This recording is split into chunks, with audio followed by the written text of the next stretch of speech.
keep your mouth closed and you won't be exposed. Now, I'm directing that towards the Democrat politicians that's constantly attacking Trump on Twitter. What I find is quite interesting is you have people like Kamala Harris, Ilhan Omar, Tlaib, and Elijah Cummings that love to attack Trump, call him a racist, talk about what he's not doing, but yet they don't expect Trump to snap back. Now, in this situation with Elijah Cummings, because now you have a lot of people, a lot of residents of Baltimore that's posting photos and videos of Baltimore, and they are agreeing with Trump. They're saying that Trump is correct. Now, this is his original tweet that sent out the Twitter storm. He says, "Why is so much money sent to Elijah Cummings' district when it is considered the most run and most dangerous anywhere in the United States? No human being would want to live there. Where is all this money going? How much is stolen? Investigate this corrupt mess immediately."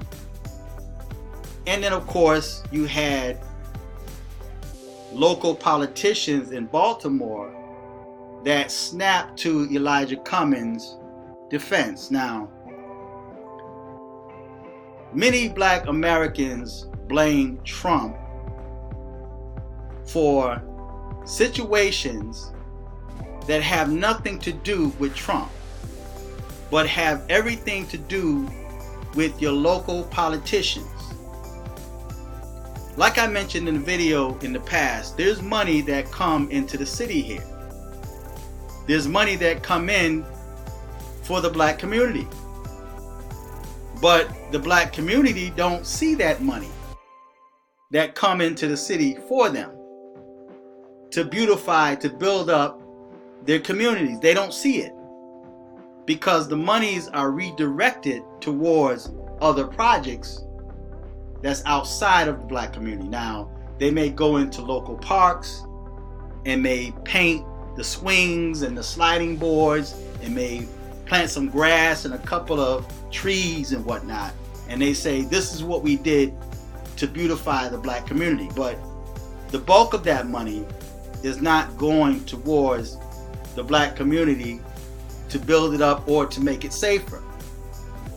So it's quite interesting that you have people like Elijah Cummings, Kamala Harris, Ilhan Omar, Ocasio-Cortez that come from California, the Bronx, Baltimore, and they're focused more on helping illegal immigrants than people in their own district, in their own communities.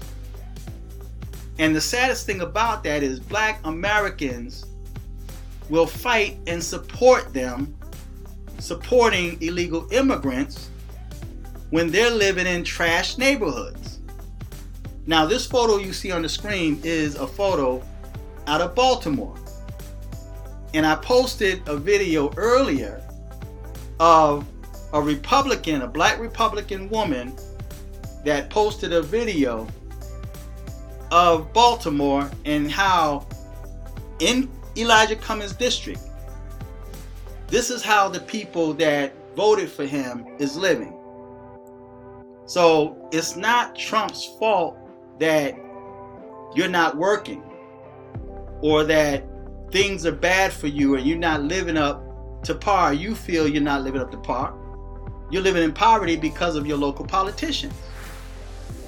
They're not dispensing the money properly. They're the ones that have the power to help you. Yes, the funds are coming in. And another thing I find quite interesting is a lot of these leaders that jump to Elijah Cummings' defense are some of the same leaders that attacked the preachers that went in and sat down and talked to Trump about how to help the communities. So you had an opportunity to sit down with Trump and help your people, the people that voted you into office. But instead, you rebelled and protested against the man that had the power to help you. Had the power to say, you know what, now that I'm aware of this, because you can't really expect the president to know everything that's going on unless someone come and give him that information. So once he received that information, just like the people that was incarcerated, you know, you had somebody like Kanye West's wife went to him, sat down and talked to him, and he did something about it. You had other black leaders that went, sat down to Trump, told him the problem, and he took care of it. That's just how Trump is. And I say over and over again, Trump is not a racist. So when he made that comment about Elijah Cummings, the Democrats made it a racial thing. And if you notice, whenever he says something about a politician or a congressperson that happens to be black or have melanated in their skin, melanin in their skin, the media and those politicians would take it as, this is what he said to a congresswoman of color. This is what he said to a black congressman. In other words, they're treating black people like they're retarded. They're treating black people like they're the slow students on the bus. In other words, you don't speak out against retarded people. If that person is retarded, you don't laugh at that person. You don't say anything about that retarded person. You let that person do what they want to do, as long as they're not out there, the retarded person, as long as he's not hurting himself or hurting somebody else. But they're still allowing black people to hurt themselves. These are the local politicians that's allowing that to happen, that know what's going on in their district. And Trump, he knew what was going on, but he didn't say nothing. He went about doing his business. So when you attack Trump, when you politicians or Democrats decide to attack Trump, you have to first make sure that you sweep around your own front door before you try to sweep around somebody else's front door. Because once you start trying to sweep around President Trump's front door, he's going to say, well, you got this going on in your district. Take care of your people. Right? And then you want to try to cry and pull the race card. Oh, he's a racist because he said this about a black congressman. Or he's a racist because he said this about a congresswoman of color. Like, you guys can't handle criticism. And you're proving over and over and over again that you can't handle criticism. Because all someone have to do is make a meme or put a racist doll out there or paint blackface on their face, and you guys will go crazy. You can't handle it. They know your weak spots. They know exactly what to do and what to say to get to you. You actually start acting out like a person that's retarded. So they treat black people like they're retarded. And when they put that in the news, if it was a white man that Trump was talking to, they wouldn't have put that man's color in there. Because of course black is not a race. Woman of color is not a race. They're talking about a color. You're color coded. So when black people, the minute they put, he said this about a congresswoman of color or a black congressman, then black people start screaming and acting out because they said something about, and I mentioned this in a video before I deleted my Fearless 2005 channel. I talked about that, how you guys just start, they have code words, man. They have like little words they use to get you guys riled up. And the minute they start talking about, he said this about a black woman, you start acting retarded. Oh, he said this about a black congressman. You start screaming, and then they'll come to your defense. Oh, don't say this about them. They're retarded. They can't handle it. They emotionally can't handle that. So don't say nothing about the women of color, black women, or black men. You can't say that because they're retarded. They can't handle it. And you guys buy into that. He said this about a black man. He said this about a woman of color. You can't handle it. So they treat you like the retarded people that you act like. You act like you're retarded. And they treat you like you're retarded. An adult knows or should know how to take criticism. And it don't allow you, the criticism don't cause you to hinder your own blessings, to stop you from progressing. There's people that talk about me all the time. When I was growing up, man, we used to rib on each other, call each other's name, we talk about each other's mamas, everything. Nothing offended nobody. Every now and then you may have a dude that's a little bit more sensitive, get mad because the other person talked about him, the worst, talked about him really bad, talked about his grandma, his pappy, and little things that kids say to each other, man, can set them off. Like, I remember one time this dude said to this other dude, he said, man, your mom's got a wooden leg and a kickstand, right? And he started acting like her, and dude started crying. He wanted to fight because he couldn't handle it emotionally. He can always dish out, but he couldn't take it when it come back to him. And this dude's that could rib on you and would have everybody just cracking up. That could be your best friend that you're talking about. And you try not to laugh because that's your friend. But it'd be so funny, man, you can't help but to laugh.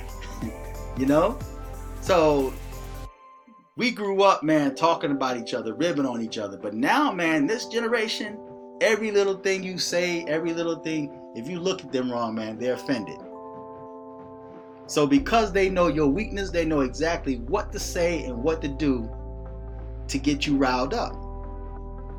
And they treat you like you're retarded.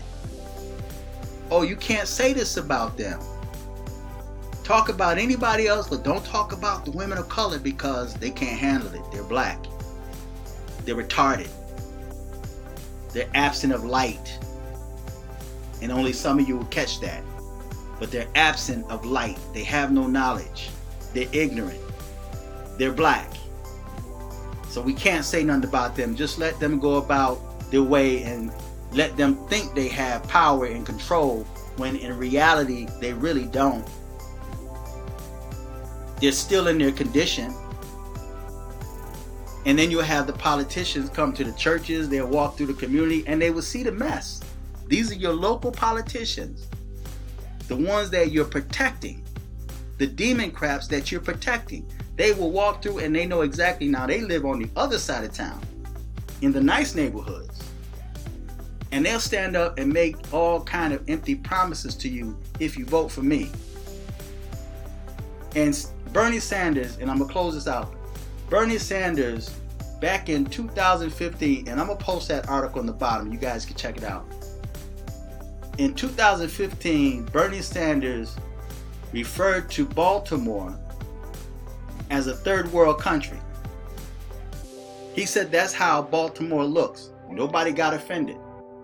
And you had a bunch of black dudes. It's a video. There's a bunch of black dudes standing in the background agreeing with him. Yeah. And he's telling you that your neighborhood, where you live at, looked like a third world country. He talked about how rich this nation was, but yet Baltimore looked like a third world nation. So they knew what's going on over there. And now Bernie Sanders want to get up, and while now he's before the cameras because he's running for president, he's talking about what Trump said was horrible. And he's trying to divide the country, and he's racist. Trump told the truth. He told the truth, what was going on, and they can't handle the truth. And what Elijah Cummings should have done, he should have just kept his mouth closed, knowing that he had a lot of skeletons in his closet. So now all eyes is on Baltimore and Elijah Cummings. See, Baltimore wouldn't have gotten this kind of attention if he had kept his mouth closed. So when you keep your mouth closed, you don't have to worry about being exposed. Keep your mouth closed and you won't be exposed. Feedback, tell me what you think, subscribe. I'm going to put the link on the bottom here. And there's another thing that Trump said too, quickly. He said there is nothing racist in stating plainly what most people already know, that Elijah Cummings has done a terrible job for the people of his district and of Baltimore itself. Dems always play the race card when they are unable to win with facts. Shame. That's what President Donald Trump said. But you're going to have black people that's still holding on to the Democrat plantation, going to say he's a racist. Elijah Cummings is a good man, while they're living in the slums, while they're pocketing the money that's coming into his district. So sweep around your own front door before you try to sweep around someone else's. So feedback, tell me what you think. Till next time. I'm fearless.